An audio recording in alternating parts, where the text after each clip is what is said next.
Guys अगर आपने भी आरआरबी ग्रुप डी 2025 का एग्जाम देकर बेफिक्र होकर बैठे हो कि आपका सिलेक्शन हो जाएगा, तो आप इस वीडियो को जरूर देखिएगा। मैं आपको वो बात बताने वाला हूँ कि आपका सिलेक्शन होगा कि नहीं होगा, कट ऑफ कितने हद तक जा सकती है और आप कहां पर जाकर लटक सकते हो और कहां पे फेलियर आप हो सकते हो, इसका मैं आप सही एनालिसिस आपको बताने वाला हूं।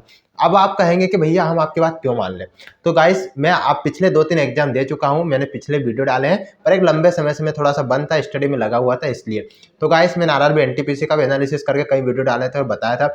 आरआरबी एनटीपीसी यूजी के वीडियो डाले थे और मैंने खुद एग्जाम दिया है, पर वो सब एनालिसिस के आधार पर ही मैं आपको आज बता रहा हूँ कि ग्रुप डी में आप कहाँ पर सेफ स्कोर रहेंगे। अगर 60 नंबर आए तो आप सही है कि नहीं, 75 आए तो आप सेफ है कि नहीं, आपने रो मार्क्स कितने अटेम्प्ट करे हैं, टोटल कितने अटेम्प्ट करे हैं। और वीडियो में आप लास्ट तक जरूर बने रहिएगा, क्योंकि आज आपको पता चलने वाला है कि आप कितने पानी में हो और कितनी सच्चाई में हो।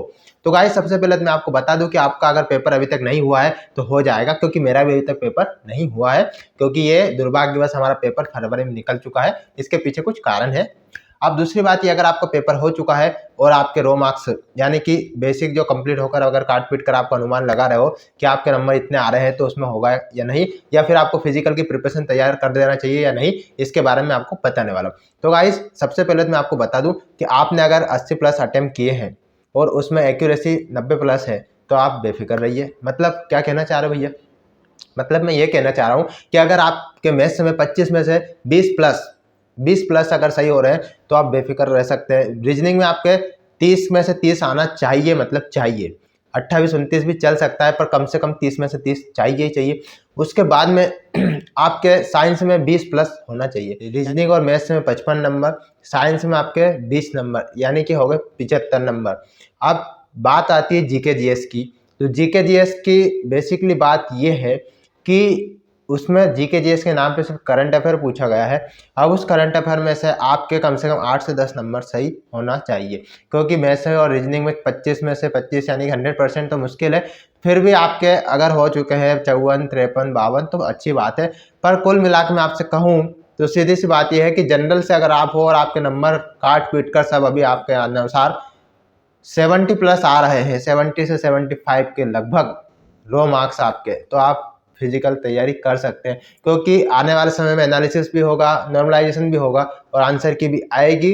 लेकिन नॉर्मलाइजेशन में आपके नंबर बढ़ेंगे भी सही, हो सकता है उतने भी रहे, लेकिन बढ़ेंगे भी सही, तो 2-4 नंबर बढ़ जाएंगे। मैंने भी दूसरे एग्जाम एनटीपीसी दिए थे, उसमें मेरे नंबर 4-4 नंबर तक भी बढ़े थे। तो बढ़ते हैं तो भी सबके बढ़ेंगे, कोई आप अकेले तो है नहीं जो आपके बढ़ेंगे। तो बढ़ेंगे तो सबके बढ़ेंगे, घटेंगे तो आपकी शिफ्ट में सबके घटेंगे, समझ रहे हो आप। तो वहां पर आपको फायदा मिल जाएगा, लेकिन 70+ आपका 75 के लगभग आपका होना चाहिए।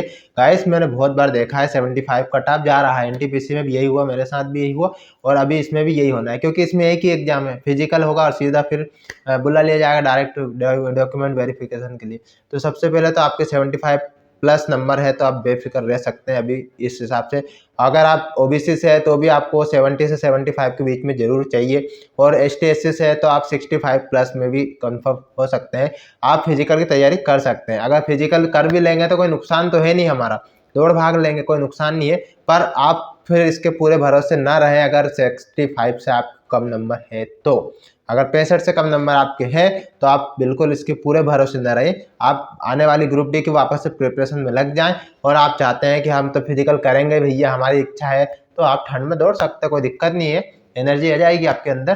पर आप फिर पूरे वेटिंग लिस्ट में आ सकते हैं, और वेटिंग लिस्ट का कोई रोल नहीं है, इसलिए आप कंफर्म होकर ये तैयारी में लग जाएं कि आने वाली 22,000 ग्रुप डी के लिए आप प्रिपेयर करें। तो गाइस आपको वीडियो कैसा लगा कमेंट करके जरूर बताइएगा। वीडियो को इतनी देर तक सुनने के लिए और मुझे वापस देखने के लिए थैंक यू गाइस।